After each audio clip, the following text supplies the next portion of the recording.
Hello, everyone, and welcome. Today, I'm excited to share insights from our paper, Making the Case for Digital Transformation, Digital Entrepreneurship, and On-Demand Service Innovation, which appears in the Journal of Small Business Management. I'm here with my co-authors, Yeonjin Kim, Ayan Kim, and Bo-sung Yoon. He's not here with us, but he's thinking about us. So these days, customers want everything on demand. Think, for example, of ride-sharing applications, meal deliveries, or streaming platforms. And our research explores how businesses can stay ahead of customer needs by marrying entrepreneurial orientation with digital orientation to drive what we call in this paper on-demand service innovation.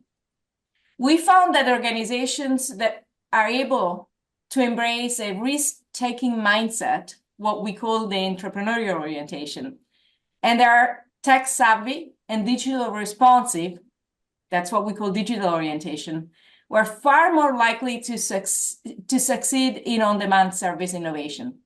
And leadership matters a lot because the companies that had a dedicated technology leader, like a CTO, consistently outperformed those who didn't. So I'm here to ask some questions to my co-authors, and I will start with Dr. Yeonjin Kim. Tell me a little bit more about the paper, the research, and the data set that you studied. All right. So now, every company really focus on using digital technology to overcome what is called the value cost dilemma, right?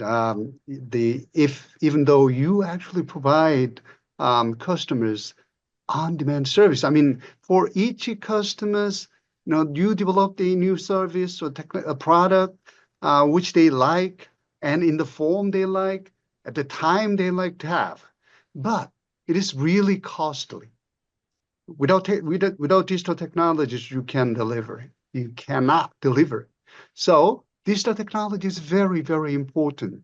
So traditional entrepreneurship always try to find the opportunities, but digital technology create totally different types of technologies in terms of like resources and process and the experience of the customers.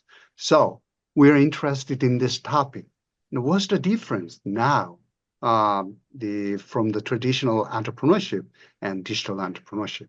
So to understand this situation, we have to have wide range of companies, like from very small companies, medium-sized companies, and big companies. So we, collected data from like the big companies, about big companies from the Fair Trade Commission's list, which is Korean government arm, and also small companies from Federation of Small and Medium Enterprises list, and then middle companies, which is called the Federation of Middle Market Enterprises of Korea.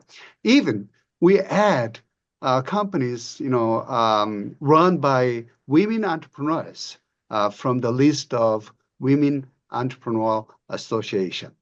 So we got like we distributed our questionnaire to about 980 individuals in each of these companies after we stratified this company from the list, and then we got like a 190 data set. Out of that, we select 160 data. Wonderful, thank you. Now I wanted to ask if you could provide an example, because you look at a variety of firms of different sizes, and then you correlate that with performance. And I wanted to ask Ayan to maybe share with us an example of a company that she remembers well from the data set. And I wanted to ask her to do this in Korean, because I want to also underscore how important these international aspects is.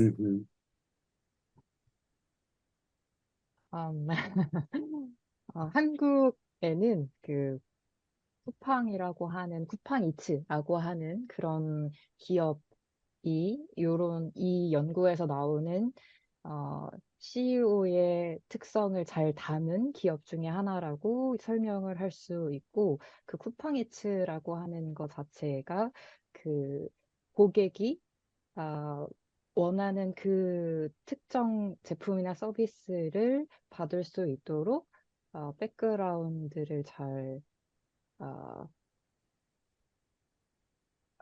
디지털화한 그런 사례라고 설명을 할 수 Okay, hold on 있겠습니다. there. What I want to talk about is the company Coupang, which is the large e-commerce platform in Korea. And this company carries the very characteristics of this research. I mean, in terms of entrepreneurship and and this is like AI. It's always, easy On about demand. me and try to explain to me, what it is.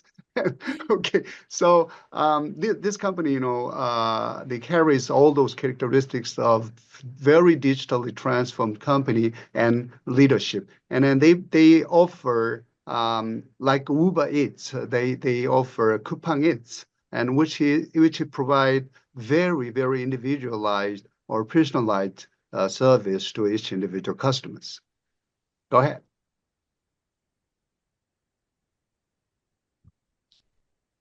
그렇게 만들기 위해서는 다양한 변혁들이 필요하기는 하지만 본 연구에서 이야기하고자 하는 두 가지의 요소가 있다고 하면 더 잘된 디지털 트랜스포메이션을 이룩할 수 있다라고 하는 게 궁극적인 이 연구의 결과라고 설명을 할 수가 있겠습니다. Well, so, this company has a lot of other things, but as our research addressed, those two factors, like entrepreneurship and entrepreneurial orientation and digital orientation, these two characteristics combines to make those digital entrepreneurship to lead to the success of this company. Wonderful. Thank you, Ayan. And Yanjin, do you have another examples, maybe in the smaller and Uh-huh. medium enterprise areas? And can you tell a little bit more about the role of the CTO as well, the Chief All right. Technology Officer? So basically, I want to talk about a very small startup, which is called Birdseeds. It's a stuffed doll manufacturing company. Basically, it's the on-demand manufacturing service company. Think about, to make a doll, stuffed doll, which exists only one in the world. I mean, a kid draw a picture of a doll and ask, their parents to purchase it. Is almost impossible for this parent to purchase, because if you go to factory, they will ask you minimum order quantity, and then like they have to make mold to make those stuffed dolls and dye all this textile. So it's almost impossible. This is what is called value cost dilemma. You want to deliver very personalized on-demand service to each individual customers, but the cost increase exponentially. You cannot do that.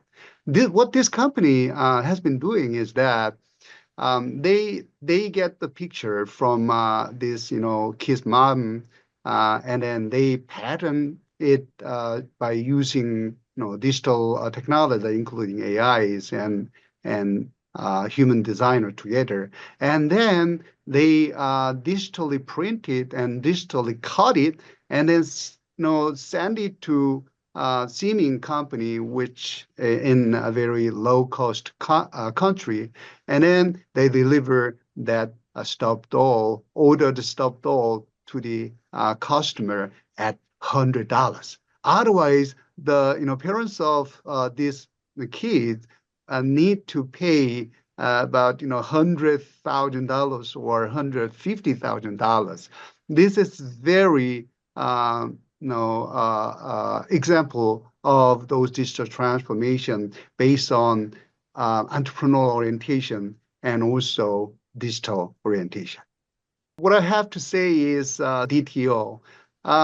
If you have like a leader, a technology leader in your company, then your company may be very promising in navigating this digital world, because these people, this leader may understand the very nature of the digital technologies, and they know how to apply that technology to their business to provide on-demand service innovation.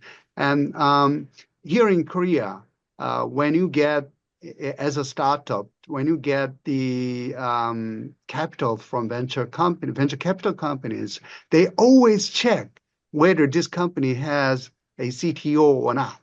Otherwise, if this company do not have CTO, they will ask to have that expert or the leader. Otherwise, they won't invest in that companies. So they know by experience the role of CTO is very, very important to make that startup successful in digital economy.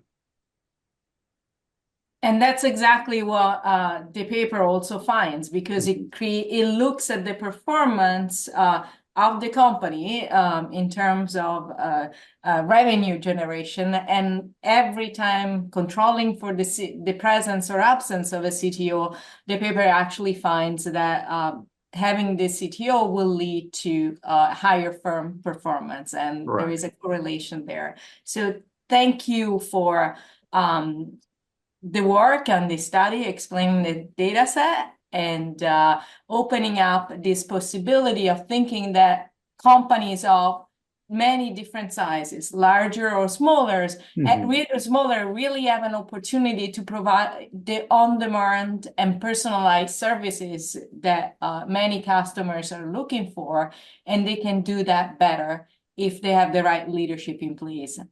It was fun. I thank you again for the opportunity to come together, and I invite everyone to read the paper, the specifics, the statistics, and the results. Right. The pleasure is mine. Thank you. Thank you, Yoon. Thank you.